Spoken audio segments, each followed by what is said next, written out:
55 വയസ്സ് മാത്രം പ്രായമുള്ള ഒരാളാണ് ഇത്രയും ദൂരത്ത് നിന്ന് ഈ ഒരു വെള്ളം ശേഖരിച്ച് വീട്ടിലേക്ക് കൊണ്ടുവരുന്നതിനിടെ അവരുടെ ബന്ധുക്കളുടെ മുന്നിൽ വെച്ച്, ഭാര്യയുടെ മക്കളുടെ മുന്നിൽ വെച്ച് തന്നെ ഇത്തരത്തിൽ കുഴങ്ങി വീണ മരണം സംഭവിക്കുക എന്ന് പറയുന്നത് വളരെ ദയനീയമായ ഒരു സാഹചര്യം തന്നെയാണ്. പിന്നെ രതീഷ് നേരത്തെ പറഞ്ഞതുപോലെ, അതായത് മേയറുടെ ഫേസ്ബുക്ക് പോസ്റ്റുകളിൽ ഇത്തരത്തിൽ ഈ നഗരം നേരിടുന്ന പ്രശ്നങ്ങളെക്കുറിച്ച് യാതൊരു വിവരവുമില്ല എന്ന്.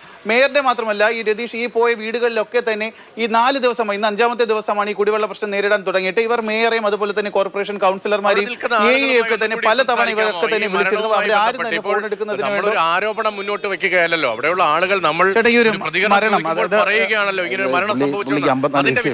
പുള്ളി വെള്ളം ഇല്ലാത്തതുകൊണ്ട് താഴേന്ന് 2 ബക്കറ്റിൽ വെള്ളം എടുത്ത് മുകളിൽ കൊണ്ടുവച്ചപ്പോൾ കാണാം പുള്ളിക്ക് ചെറിയ നെഞ്ചുവേന വന്നു.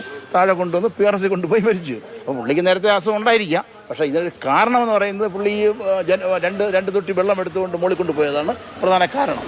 അപ്പോൾ വെള്ളം ഇല്ലാത്തതുകൊണ്ടല്ലേ പുള്ളി ഇവിടെ ചുമന്നുകൊണ്ട് മുകളിൽ കൊണ്ടുപോകുന്നത്.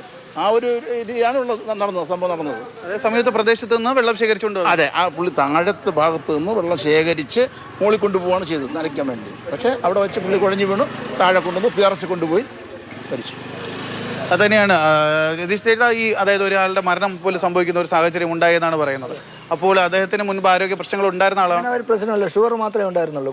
പുള്ളിക്ക് താഴത്തെ നിലയിൽ നിന്ന് വെള്ളം എടുത്തുകൊണ്ട് മോളിൽ കൊണ്ടുപോയി. താഴെ മാത്രമേ വെള്ളമുള്ളൂ. അപ്പം താഴത്തെ നിലയിൽ നിന്ന് 2-3-4 ബക്കറ്റ് വെള്ളം എടുത്തുകൊണ്ട് പോയതും, എന്നിട്ട് ഒരുമാതിരി ശ്വാസം മുട്ടൽ വരെ വന്ന് താഴെ ഇരിക്കുകയും അവർ നേരെ ഇവിടെ ഹോസ്പിറ്റലിൽ കൊണ്ടുപോയിട്ട് മരുന്ന് വാങ്ങിച്ചു വന്ന് കുഴഞ്ഞു വീഴുന്നു. അങ്ങനെ മരണം സംഭവിച്ചാണ്. വേറെ അസുഖങ്ങളൊന്നുമില്ല.